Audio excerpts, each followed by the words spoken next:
21 minutes to 10. Oh, to 12. Time flying by. Time for the tracks of my years, chosen this week by the boys from Hertz. Adam and Theo's choices, and it's Adam first with Elton John's Sacrifice. BBC Radio 2. The reason I like that song is because it's the first song that I ever bought from a shop. I paid 89p and I bought a cassette from Woolworths in 1990. 1990, you must have been really quite young. Yes, 7 years old. But I just liked it. And as an adult, I've learnt to embrace Elton John. With this song, it's the understatement that I like. Melodically, he's just so incredible with his voice. And it's a great example of a song not being too cluttered. There's an 80s reference with a synth in there and not much else. It's fascinating how understated it is. When you look at the kind of history of music, I can't really think of many more prolific artists than him, really. Theo, your choice today is Cool for Cats by Squeed. It is. This is like one of my earliest musical memories. I remember my dad used to, before I went to bed, used to sing songs to me. One of them was Ernie by Benny Hill. I was going to choose that, actually. I bet you know every word of it still. Yeah. And the other one that he used to sing a lot was Cool for Cats. And every time I hear it, it reminds me of a great time. And it's always been there throughout my life. I'm not sure it's entirely suitable. Every word is suitable for children. The Indians send signals from the rocks above the pass. The cowboys take position in the bushes in the grass. I love Take Me I'm Yours and Pulling Muscles from a Shell. A great band Squeeze. There's a great vocal interplay on Take Me I'm Yours and on Cool for Cats, where it's the low one and the high one together. It's very cool. Very cool. It's 22 minutes to 12. It's time for the tracks of my years. They're chosen all this week by the duo Hertz, Adam and Theo.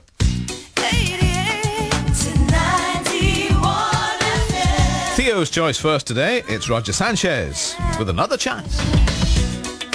BBC Radio 2.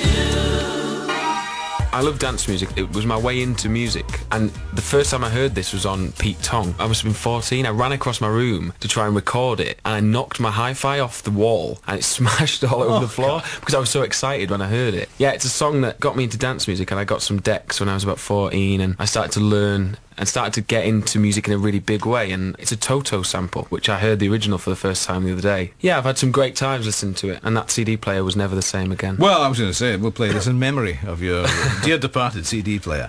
Coldplay and the Scientists for you, Adam. This was the first song I ever learnt to play on piano. When I was 21, I got bought a piano for my birthday, and I locked myself in my room and I learnt to play piano in a couple of weeks. No formal lessons? No, not at all. And this was the song that I always went to when I was learning, really. And I think it's testament to the simplicity of Coldplay's music, really, that someone like me could pick it up pretty easily. And I think their simplicity is something that we perhaps mimic slightly. You know, we take a lot of time with production, but at the end of the day, it's all about the original idea and the simplicity of the idea. And I think more than most of their songs, this one does that in a really nice way. It's 20 minutes to now, so it's time for the tracks of my years, and they're chosen this week by Theo and Adam from Hertz.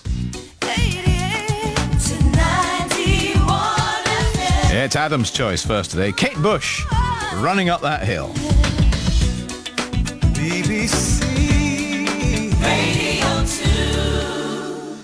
I chose this song because it's a song that really set a blueprint for the sound of our music. And I think a couple of years ago, when we were trying to find that sound with Hertz, it was really the track that I looked to for inspiration. We got a song called Wonderful Life, which has some elements that you could say are similar to this track. And apart from that, it's very emotional, and she's got such a haunting voice, Kate Bush. We're big fans of all her work, really. But this is a kind of standout moment. But I think one thing that's interesting about her is that she had absolute commitment to her own vision. And I think, for better or worse, she stuck to her guns. I think that's really important, and we try to have a similar level of conviction.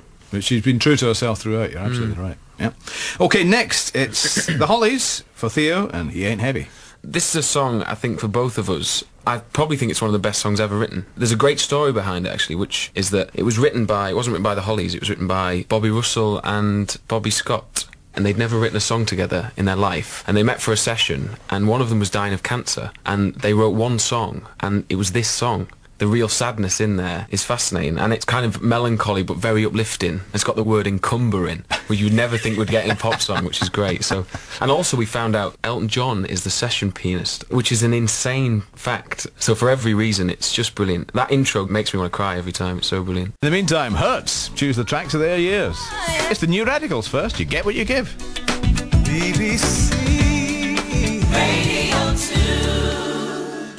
I always go on about this song to everybody. I think it's one of my favourite ever songs. There's a great fact that I learned that when you're about 10 or 11, every human's brain learns to process music for the first ever time, and the music you hear around that time is the music that you have the massive emotional connection to. And I was 11 when this came out, and it reminds me of that amazing time. I still get a really strong emotional feeling. But another thing with it is I think it captures a mood that no other song I've ever heard does. It's this weird joy. We were lucky enough to meet the guy who co-wrote it, a guy called Rick Knowles, and it was one of the only times in my life I've genuinely been starstruck, and it was because of this song. And I was like, you wrote one of my favourite ever songs. And it reminds me of a great time growing up being at the local fair. We used to have a fair that came to my small town, and it reminds me of just being stood on the waltzers listening to it full blast when I was like 11. Great feeling, great on a sunny day. It's perfect. Ah, right.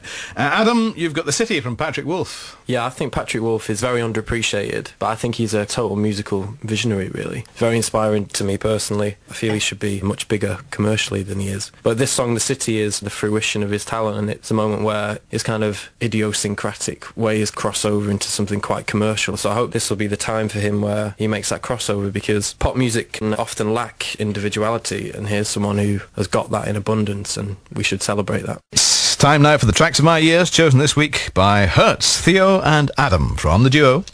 88 to 91 FM. And today it's Adam's choice first. Sinead O'Connor, and Nothing Compares to You.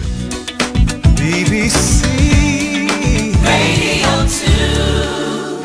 Well, this is really for both of us. We both listen to this song all the time. It's constantly on before shows, always in the dressing room. Again, when we started the band, we were writing these slow songs, and it was tracks like this that really validated what we were doing. And we're both also enormous Prince fans as well, so it's an incredible testament to Prince that he just gives away one of his best songs. Probably his best, actually. Yeah. If you examine it dispassionately, it's probably the best song he ever wrote. And as far as My Life goes, I always think about her crying in the video as well. Yeah. It's an amazing moment in pop history, really. The emotion in it is so delicate. It's such a beautiful love story.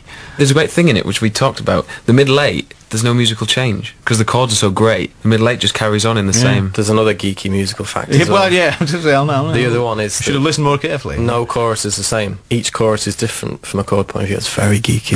No, it's good stuff though. Very good stuff. The other thing about it is the meaning is interpretive, because the actual meaning is it's about cigarettes. Well, we heard that it was about cigarettes. I was like, don't tell me that, you spoiled the whole song. But someone said, did you know that it was about cigarettes? Which still, it means it's still quite sad, even if it's about cigarettes. But yeah, it's interesting. Fascinating. Final song is The Wanderer by Dion. Yeah, The Wanderer. I'm a huge fan of doo-wop and rockabilly, and it's one of those types of music that, along with country music, that is pop music in its most simple form. The lyrics are always very direct, very simple, which is something I really care about. This song in particular, every single time in my life I've got ready to go out, I've always listened to this. I quite like music that makes me feel cool, cooler than I am. And this is one of those songs, when you put it on, you instantly feel very cool, or you feel like you're in some sort of film. And swagger music, isn't it? Really? Yeah. I remember being a teenager and listening to it about going around the world and meeting women, and I used to dream of doing it. And no, you are. now we are. So it's great, but it's very cool. And a big Dion fan. He did a great record with Phil Spector. It was a very dark, very kind of introspective one. But this is obviously at his best. Yeah. Fantastic record. And you've produced some excellent records over the last little while.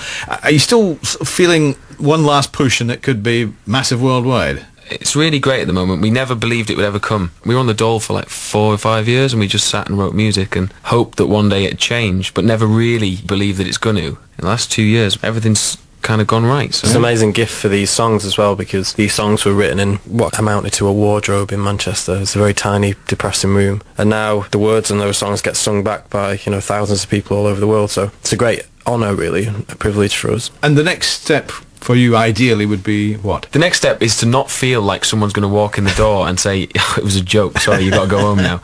Or go, no, sorry, we've made a mistake, it wasn't you, it was somebody else. Because it still feels like that for us, and that's a great thing. We get to go around the world, we're doing all the festivals, and going back to a lot of the places we fell in love with last year, like Romania, Ukraine, and all this kind of stuff. And yeah, and then second album time. It's very different now. I think we're very different people than we were. We were very miserable. Now it's all worked out. So. Happy now, eh? Yeah. Now it's moderate happiness. Yeah, now it's like, instead of 4 out of 10, it's 6 out of 10. A great quote someone once said to me, I said, how are you doing? They went, the full 70%. We'll get up to 80 by the end of the year, I'm sure. Thanks, boys. Thanks very much.